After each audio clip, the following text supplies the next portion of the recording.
All right. Abusia. Ya be mo bibia akwaba. So nko so aba POG Media so. Mesho sa fe na wabadwumadi so a. Ententem so be like and subscribe and afi so to my share dwumadi no. Ama foforo so nsa atumi aka. And some koso my Ghana mo a yen so ya depend ye say brana no. And the political trending stories that make headlines and I say make waves or my Ghana mo no.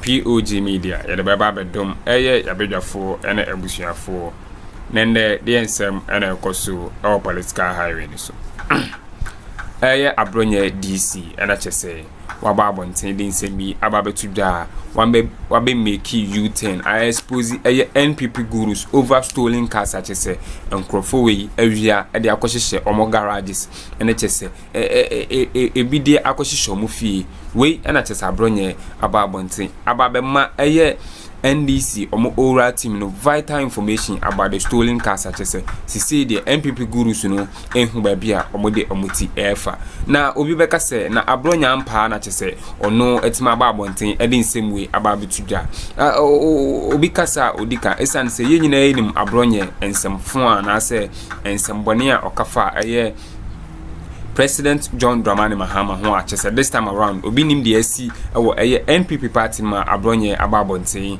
ababeli kida info we about the stolen cars chese me ne wo kase oral team no chese omode omo na yesi forma chese wa car ne bi wo fie bia ye bowura ofia na chese ebro ye bo ne ye joka chese busuan sama ekoso highway ni so ne de ano edene entimi waste time kran be pesa mbam yakone akwakotie de ekoso ni binansa na ebekono me show so wonsem kai bia be share e comment section wala ki share dwumadi no ma foforo so nsa entimi enkebi medamasi.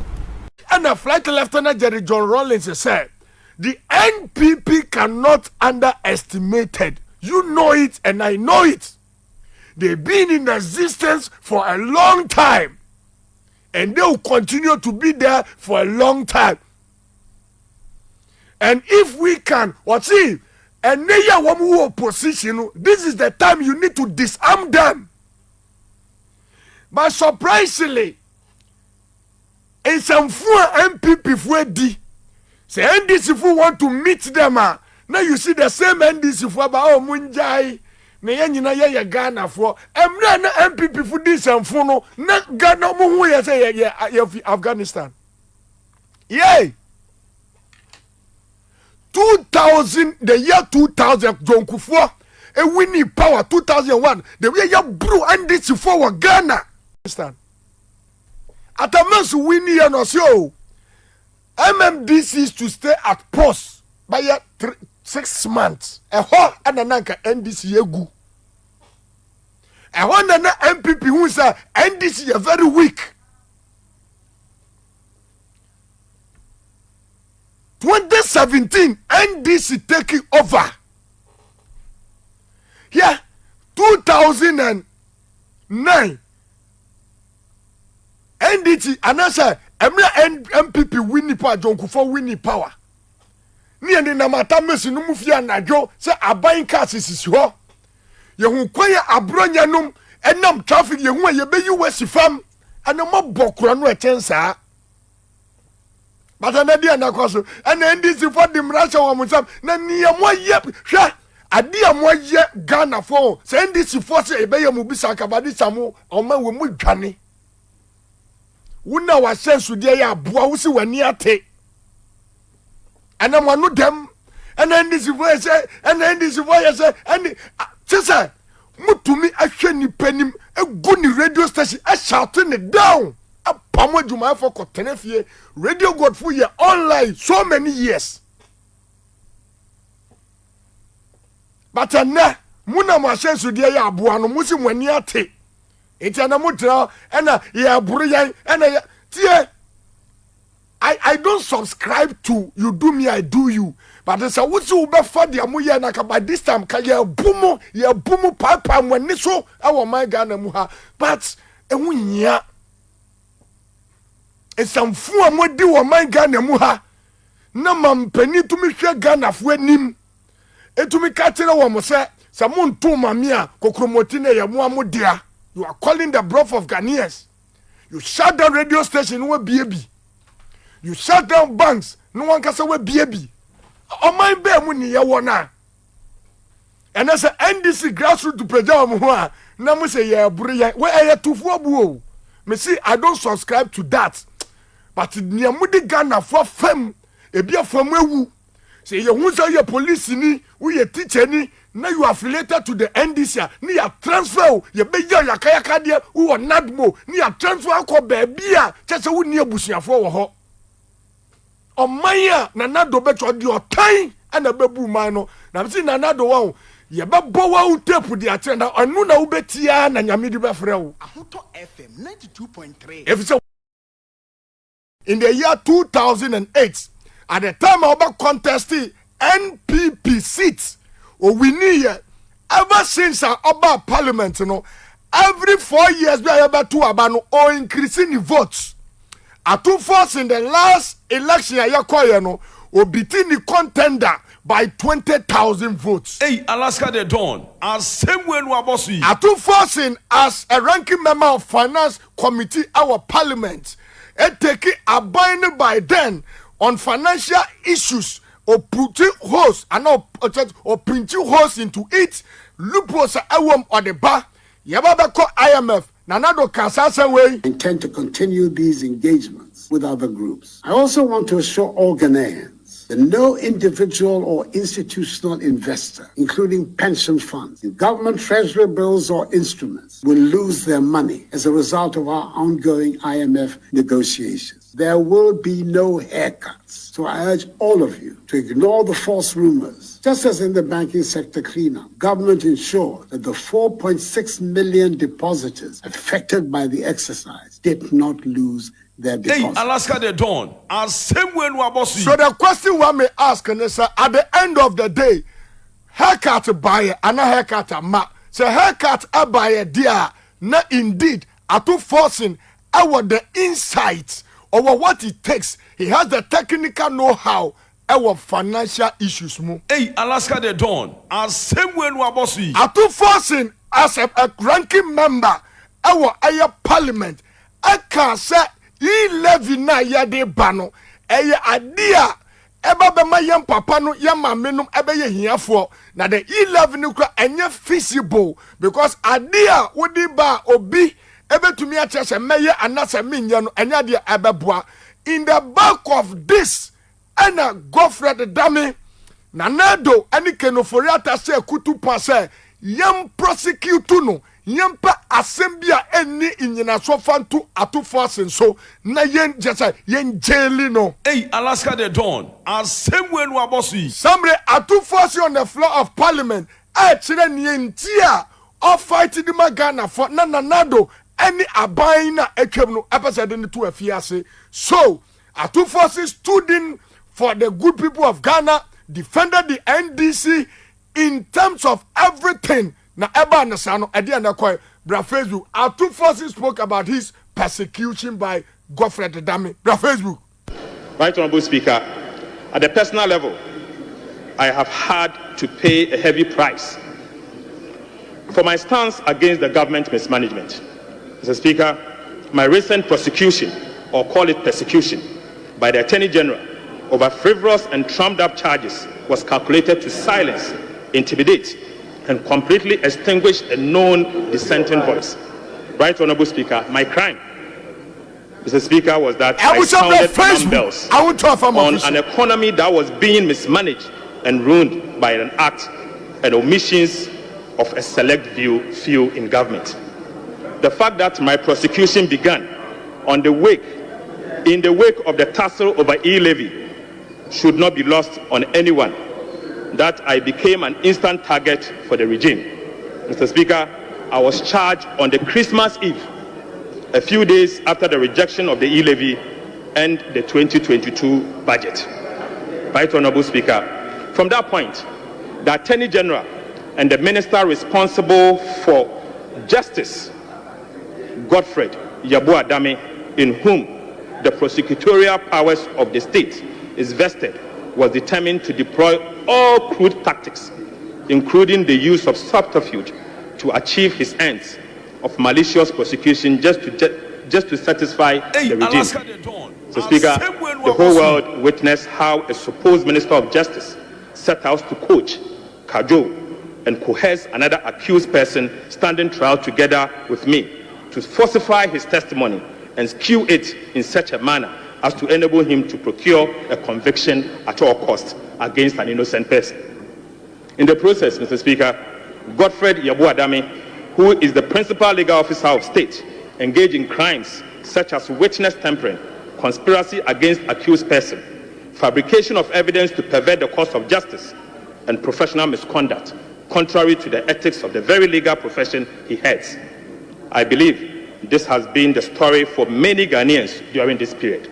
Right, Honorable Speaker, never in the history of our nation have we witnessed this level of gross professional misconduct on the part of no less a person than the Attorney General and the Minister responsible for justice, who is the leader of the bar and bears a high responsibility to adhere to the rules of ethics of the legal profession. Mr. Speaker, I'm not against prosecution of wrongdoing. Whilst our democracy is founded on the rules. All right, Abusia. Enti ensem no mu bi ene kokotie na chese Alaska Dodons chese eyade ade NDC for no ede ye MPP for no eyade a isua na omo re MPP for re eye fin tentem esanse abra omo take over power no nyoma ekoso Ghana ha no na ano ed chese oto kemo traffic mu abonse Abronye mu abo apia na chese wo car yesisi form car ne abayi omine car ne ababejo car government can about the judges and Newma to trust my MPP for after some take over and Omoyen or Ghana Hano, not an wedding. Now this time around our power assassination NDC for Bromo, Edmunda Padia, I didn't see a mountain in churches and some Alaska Dawn, Addo to us and some non wedding at Sena or say a year out of forcing voice at say Newma out of forcing. Aje chese na niso adi hunu achese this time around here yet me appointing as finance minister na Alaska Dodon ka atoforcing hun sempa o chese atoforcing you bi achese finance minister no ye de ne hwa ade a ebeboa Ghana papa isan se man no onimde na chese ye kase ye ntutu sikasem so dia o ye number 1 achese ensem Alaska Dodon ebe toa so efa atoforcing hono na ensem no ano eden ti mepesa beja for sabe me akone akwakuti ensem Alaska Dodon ebe toa so of law and holding public officers accountable. I pray that never again should any of our citizens become a victim of this level of injustice and abuse of prosecutorial powers that I was subjected to. Right, Honorable Speaker, despite the painful experience, I count it as part of the hazards of politics and service to the people of Ghana. Alaska the Dawn. Oh, fearless, Papa. Enti atu forcing Assam and America channel. Coincidentally, all the 3 nominees, y&Xp0sě, nominate deputy ministers, our the various ministries are ya point one, our John Dramani Mahama regime 1 no. Hey, Alaska the Dawn. St0lěn. John Dramani Mahama first time oba no. Na Akuffo when aye deputy ministers our the various ministries and na yede omo ato. Hey, Alaska the Dawn. St0lěn. Atu forcing Assam and America chira mu yi. Afa atu forcing ayo bi so wa bankroll and as what drop to a lot of constituencies.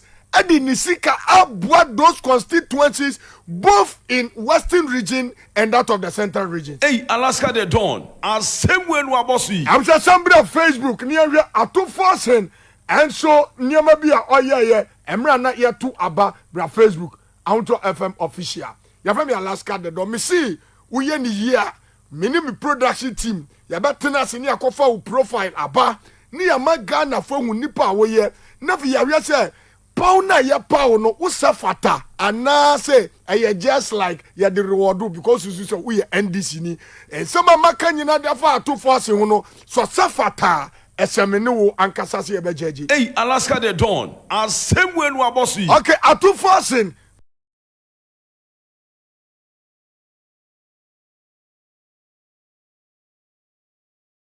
Yehwe nyama bia oye ni bi. Dum so bia besi no enye John Mahama. Memo bi anyawe live on the radio out on 92.3 aha ana Ghana kasa ana pepem na masani edom enyina etie okay yanko amane fi isache mamuyina bishapa wajimahewa mabishapo wajimahewa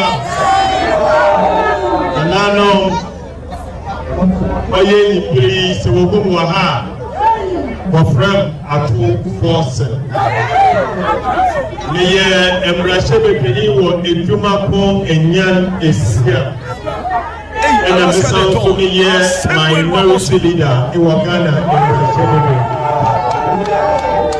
semijina ha omampeyin John Dramani Mahama ena Osman na mebaya masama medina oyetiti ba masama medina menyede onchel bebre ena menua eko oba menchen ana minire tu komo semwenu abosu eko yawa bi ye osande ni mu papa na beye MP we fi da minimum owu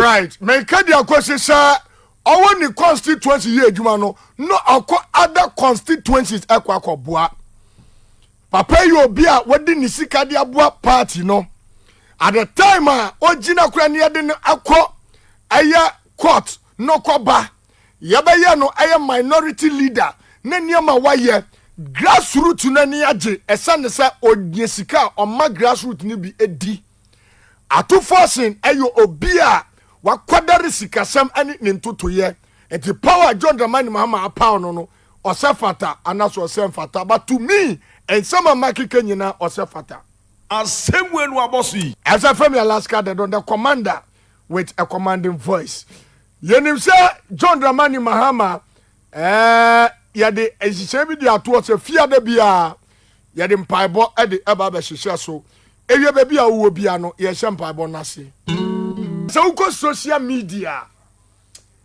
abai wei ankasa nkurofo aba na watwam no ahyeda na dum so oba na now thank God say John Mahama add modalities aba or see no more talk shop yede ejawa ne yede asoa but before John Mahama no somebody atiesi omumu yemra Facebook yentie de anana janto ankasa ka yefa aya credit ni fama yenuan mo y&Xp0sě FM aha no we give ana to baby anawo nana say credits edema mo credit as we catch us we are just a third party to we are yebo yende yetwe fi bra Facebook out FM official yentie yanko dum so bia besi no enye John Mahama memo bia na daw John Mahama nya hwe enana Akuffo ado bra Facebook for na ne course ye omunim na nche Eugene Beck join me ye the documents no ebe kirew ye kon hu meeting ye ni esefo kon hu meeting so be ka wa watie me pɛ me ka sɛ ɛka aban wei MPP aban ɛde no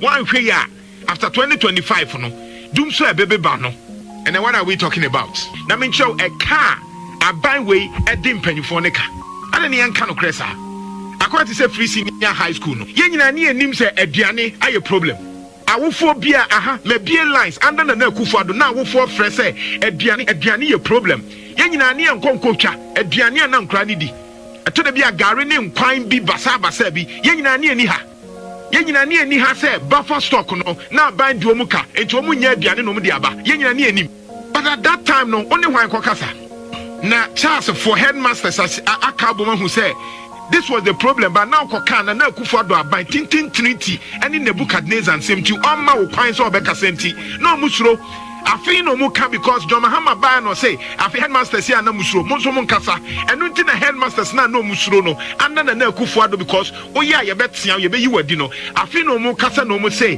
aduane ni ho enti mo mama no ko senior high school mo ba mo mfa aduane mo Mompe gari, mompe shito, mompe milk, mompe sanyo mani nyina shichire enka ho. O say John Mahama buy in free senior high school and cranny the aduane ko.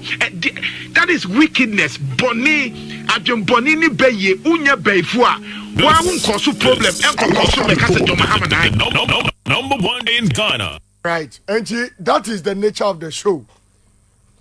One say Abronye na okono what creative problem. Now what cause problem ewie no?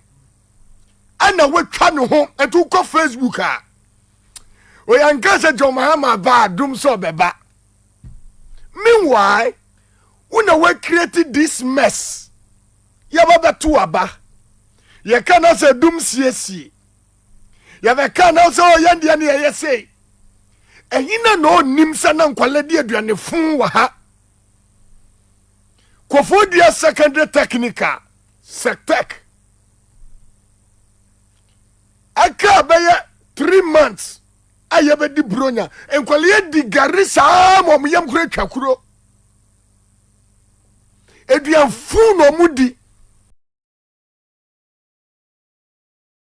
we headmaster now ko kasa yebe jiwadi edu ko various schools women organizers women no mo ya regional women organizers and headmistress head teachers just a party executives and heads of schools. And woman propagate NPP agenda.